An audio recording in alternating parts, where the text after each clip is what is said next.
जीवन में व्यवहार रखिए। सबसे व्यवहार रखने के लिए बुराई नहीं है, क्योंकि मनुष्य जो है समाज में रहता है, दुनिया में रह रहा है, परिवार में रह रहा है, तो लेन देन तो हमारे संसार में चलता ही रहेगा। लेकिन लेन देन ऐसा नहीं हो, लेना भी अगर मुझे किसी से है ना, तो आप दे के जब भूल जाओगे ना कि मैंने किसी को दिया, तो फिर लेना तो शब्द आएगा ही नहीं ना। लेना तो तब आता है ना जब हम देकर याद रखते हैं कि मैंने इसको ये चीज़ दी या इतने पैसे दिए या जो कुछ भी मैंने दिया। यहाँ तक कि हम तो प्रेम में ही लेन देन करते हैं कि मैंने उसको प्रेम दिया तो उसने तो मुझे रिटर्न में प्रेम किया ही नहीं। फिर हमारे अंदर वो इच्छा जागृत होती है कि मैंने इसको दिया है, मुझे इससे प्रेम लेना है, और उसी उधेड़ बुन में हमारा जीवन चलता है। अगर आप किसी को प्रेम देते भी हो तो क्यों इच्छा रखते हो कि मुझे वो प्रेम दे? क्योंकि अगर हमने इच्छा रखी तो वो कर्म का रूप लेगी। कर्म का रूप लेगी तो भले उसने, सामने वाले ने हमको प्रेम के बदले प्रेम नहीं दिया, तो प्रकृति मुझे फिर दूसरे तरीके से प्रेम लौटाएगी, किसी और रूप में लौटाएगी।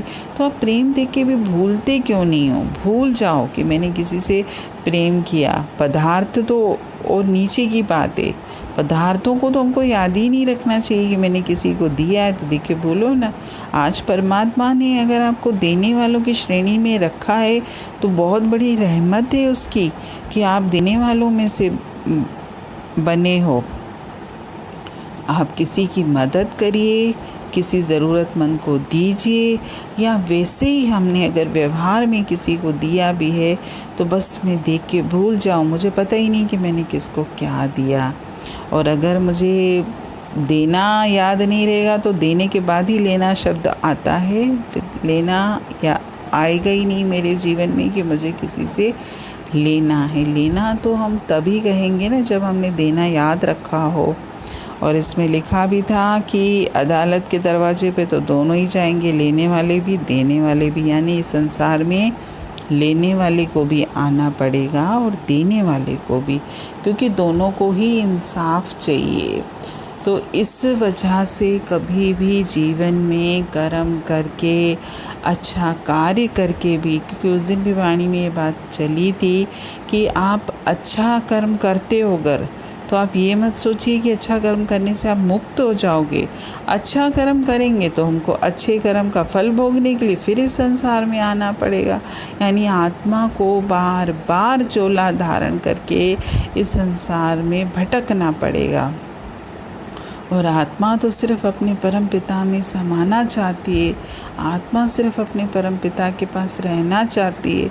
वो नहीं चाहती कि मुझे बार बार अलग अलग योनियों में आना पड़े संसार में, वो नहीं चाहती है। और अगर हम भी सोचें, अगर थोड़ी देर भी हम देह से ऊपर उठकर विचार करें कि मैं अपनी आत्मा को क्यों कष्ट देना चाहता हूँ, क्योंकि आत्मा ने ये देह रूपी चोला धारण किया है, तो इस देह से जो भी कार्य होगा वो आत्मा अपने साथ लेके जाएगी। इसीलिए कर्म मत बनाइए। और अगर हमारे जीवन में कुछ भी होता है, हम करते भी हैं, क्योंकि हम कर्म प्राणी हैं, बिना कर्म के तो हम रह भी नहीं सकते।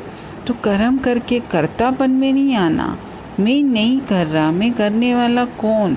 करने वाला वो परमात्मा है, वो जाने। मैंने ना किसी को कुछ दिया है, न मुझे किसी से कुछ लेना है।